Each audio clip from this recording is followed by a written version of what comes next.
Welcome to the Fear and Greed Afternoon Report for Friday, the 25th of November, 2022. I'm Sean Aylmer. Every afternoon, we've got the 5 stories that happened today that you need to know about. Story number 1, the S&P ASX 200 closed up 0.2% today to 7,260 points, a new high since early June. The bourse is up more than 1.5% this week and about 12% over the past couple of months. It's one of the better performing equity markets around the world this year. Today, utilities, real estate and consumer discretionary stocks led the way, while materials companies were among the worst performers. If you take a look at the large caps, Commonwealth Bank was a standout, up nearly 1% to a new 52-week high. National Australia Bank and ANZ were also strong performers. Telstra jumped 1.5%, while gaming machine manufacturer Aristocrat Leisure rose more than 2%. BHP, Woodside, Fortescue and Rio Tinto all ended the day lower. It was a tough day for the lithium players, and we haven't said that much over the past few years.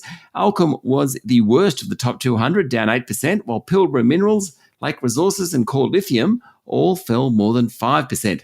Best in the day was healthcare group Nanosonics, which finished up 11%. And finally, the Aussie dollar heads into the weekend, trading at just under 67 US cents. Story number 2, Prime Minister Anthony Albanese will move legislation to require the appointment of a minister to be made public after the report into Scott Morrison's secret ministry scandal was released this afternoon. Mr Albanese will recommend at the next cabinet meeting the government accept all 6 recommendations from the report compiled by former High Court of Australia Justice Virginia Bell. The recommendations include there be new laws to require public notice of the appointment of ministers. There should also be publication of acting ministers, and there should be publication of an outline of divisions of responsibilities of ministers that oversee the same department. All seems to make sense in hindsight. The Prime Minister commissioned the inquiry after it was revealed in August that Mr Morrison had secretly appointed himself as the Joint Minister in the Health, Finance, Treasury, Home Affairs and Industry, Science, Energy and Resources portfolios over a period of 2 years during the COVID-19 pandemic. Story number 3, nearly 16,000 Tesla electric vehicles are being recalled in Australia due to faulty rear lights. The Federal Transport Department says a software error means one or both tail lights may not work as intended, which could increase the risk of an accident causing serious injury or death to vehicle occupants and other road users. The department says if it occurs in dark conditions, the traffic behind will have reduced visibility and may not be able to identify the vehicle. There you go.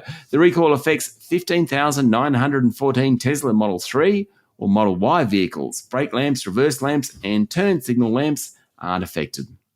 Story number 4, experts reviewing the Reserve Bank of Australia have canvassed the central bank having 2 specialist boards, one that sets interest rates and another that oversees the bank's operational governance. According to the Financial Review, the top-down hierarchy at the bank could also improve its communication with the public about monetary policy and increase internal debate and openness to outside ideas. A skills matrix for the Reserve Bank Board could be adopted to help fill expertise gaps such as labour markets, supply chains and financial markets. And finally, story number 5, new Twitter owner Elon Musk is granting amnesty for suspended accounts, which online safety experts predict will spur a rise in harassment, hate speech and misinformation.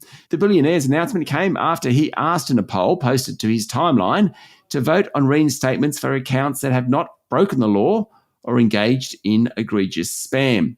The yes vote was 72%, according to Associated Press.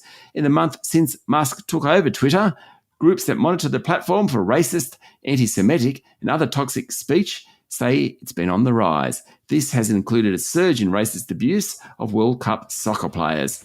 That's it for the afternoon report for Friday, the 25th of November, 2022. Don't forget to hit follow on the podcast and find Fear and Greed on LinkedIn, Instagram, Twitter and Facebook. Joe Michael Thompson and I tomorrow morning for the Weekend Fast 5 by Fear and Greed. I'm Sean Aylmer. Enjoy your evening.